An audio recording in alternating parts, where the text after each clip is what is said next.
If you're here without watching part 1, go back. The link is in the description. If you watched part 1, welcome back to the underworld. Hand on your sternum. Same place, same gesture. Press gently. Stay there. Before I begin, I read the comments. What you wrote, the things you handed over without realizing the cost. I am not going to read names, I am not going to quote you, but I want you to know that I saw them. Some of you handed over your attention. Some of you handed over your trust. Some of you handed over years to people and platforms that never deserved what you gave. That comment section was the most honest I have ever published. Pluto rewards honesty. Pluto remembers it. But those were the outer confessions. What was taken, what was extracted, what was done to you, to us out there. Part 2 is not about what was done to us. Part 2 is about what we are doing to ourselves right now inside. The question I told you I couldn't ask yet is in the next couple of minutes. But before I ask it, you have to walk 3 layers that I cannot walk for you. Your identity, your body's underground, your own spirituality as the place you've been hiding. This is the next frequency. Part 2, the gate is yours now. Most astrology this week will tell you Pluto Retrograde is the planet of transformation, asking us to release what no longer serves us. That sentence is the softest possible version of what Pluto is actually doing. Pluto is not asking us to release, Pluto is asking us to bury. There is a difference. Releasing is something we do at a yoga workshop, and burying is something that we do when something inside of us has actually died and we finally let ourselves grieve it without performance. Part 1 was about what's wrong out there, the civilians, the wealth, the nuclear. But here is the thing about Pluto. Pluto does not actually care what is wrong in the world. Pluto cares about what is wrong inside of us that we have been calling normal. The story we tell ourselves about why we are the way we are, the mask we have been wearing for so long we have stopped seeing it, the version of us that survived something and forgot how to stop surviving. That is what Pluto wants, not to point at what it did to you, to look at what you have done with it. The retrograde question for this layer, what is dying inside us right now that we have been refusing to bury because we do not know who we would be without it? That is the gate. It does not open from outside. It opens because we finally agree to stop holding the body of it above the ground. In part 1, I talked about manufactured identity as something done to us by the algorithms, by feeds, by the people who profit from our certainty. That was true, but it was also the easy version. The harder version is the identity we manufactured ourselves because we needed to survive. The version of us that learned to be small because being big got punished. The version of us that learned to be useful because being soft got abandoned. The version of us that learned to be funny because being honest got people leaving. The version of us that learned to be the strong one because there was no one else available to be strong for us. That is also a manufactured identity. We just paid it for ourselves. The people who lived through the last Pluto in Aquarius cycle, 1778 to 1798, so the survivors of the Reign of Terror, the freed and the enslaved, the women who lived through the revolutions, each and every one of them had to build a persona to survive what was happening around them. The smile that hit the rage, the difference that hit the calculation, the compliance that hit the plan. We inherited that, not metaphorically, through our family, through our nervous system, through the people who taught us how to be safe. The mask we wear now is the mask our great-great-grandmother wore to make it through. She survived. That is why we are here. But the mask is no longer the survival strategy. It is the prison we forgot we were inside of. The retrograde question, who would I be if I stopped performing the version of myself that kept me safe when I was younger?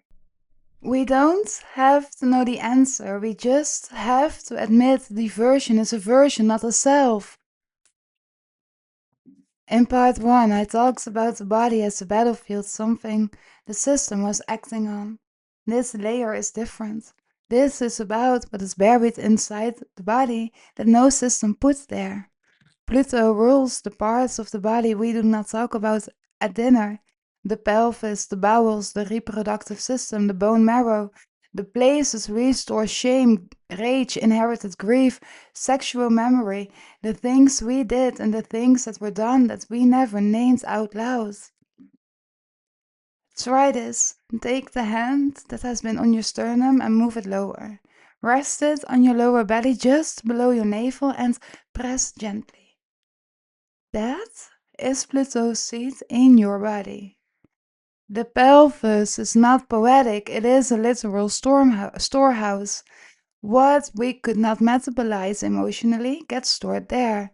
What we have not had permission to feel gets stored there. What our mother could not feel and our grandmother could not feel gets stored there. We are not crazy for feeling tiredness or numbness or a strange kind of grief that does not match anything we can name when we press into that space. We are reading our own archive. And here is the part that Pluto Retrograde wants you to look at. Some of what we are carrying is not ours. Our great grandmother's miscarriage, our grandfather's war, our mother's shame, our father's silence, our lineage hunger. We inherited it. We did not choose it, and we have been paying interest on it for a long time. The somatic anchor for this layer is permission. Permission for the body to stop holding things that were never ours to hold. Hands on sternum, hands on lower belly, and one quiet sentence. This is not mine to carry anymore. That is a spell. The retrograde question: what is my body carrying that I did not put there, and whose was it before it became mine? This is where it gets uncomfortable, especially because you are someone who watches astrology content on a weeknight, especially because you are doing the work. I want to talk about the way you have been doing it. Spiritual bypass is not someone else's problem. It is not the bad astrologers on TikTok. It is not the love and light influencer who blocks their shadow. It is the moment in our own practice where we reach for high vibration instead of feeling the grief. The moment we say everything happens for a reason when the truth is something terrible happens and we have not yet let ourselves be furious about it. The moment we call our father a soul contract because abuser is too heavy to say out loud. The moment we turn rage into a journaling prompt when rage is actually the appropriate response and the body is asking to move, not write. I am not standing outside this. I do it. I am implicated. Are we doing inner work as preparation for something or as a way to feel like we are doing something when we are not? Listen to that again. If our spiritual practice has become a way to perform healing instead of undergoing it, Pluto sees that. And here is the layer nobody else will tell you tonight.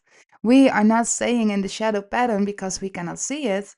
We are staying because we are getting something from staying. Victimhood gives identity. Powerlessness gives an out. Suffering gives meaning. Being the wounded one makes us visible in a way that being well might not.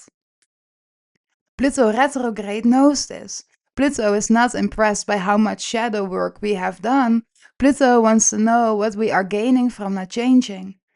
The retrograde question: what am I getting from staying exactly as I am? And am I willing to lose that to become something else? We don't have to answer that question right now, but we cannot unask it once we have heard it. I told you at the beginning of part 1 I was going to ask you a question. You could not answer it then. Here it is.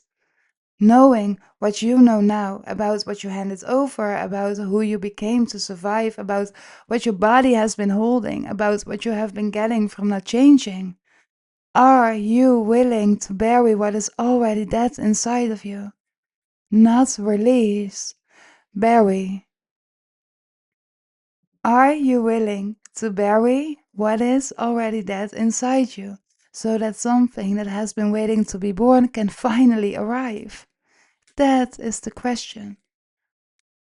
Maybe we cannot answer it now. Maybe we can only live the answer between now and October the 13th when Pluto stations direct. 5 months. Pluto reads behavior, not essays. In part 1, I told you inner work and outer action, both. I want to be more honest with you now. The outer work is not the work. The outer action is what happens after the inner descent actually happens. Most people skip the descent and try to do the action, and that is why they burn out in 6 weeks and call it disillusionment. The descent is first. The descent is what makes everything else possible. We do not get to skip it, but we get to choose when we stop postponing it. Hand back on our sternum one last time. Inside that bone is the mirror that is making the cells we will need to live through what is coming. The shadow does not emerge to destroy us. The shadow emerges to show us what has been running us from underneath. Our job during this retrograde is not to be afraid of the shadow. Our job is walk down to it and ask it what it has been wanting all this time. Pluto does not ask us to be brave. Being brave is too dramatic for Pluto. Pluto asks us to be honest about what is dying, about what we have been pretending is still alive, about what we have been getting from not letting it go. That is harder and quieter, and it lasts longer. In the comments under this video, do not tell me what you will do, that is the outer. Tell me one thing you are burying. One. Something we have been carrying that we finally know is already dead. Something we can put in the ground between now and October. I'll read those too. 5 months, one descent, hand on sternum. I will see you on the other side. Thank you so much for listening. Don't forget to like, subscribe, and share my content. I love you all so very much. Stay safe, stay unharmed. This was Nix. This is the frequency. Nix frequency. Remember, frequency is power. Bye.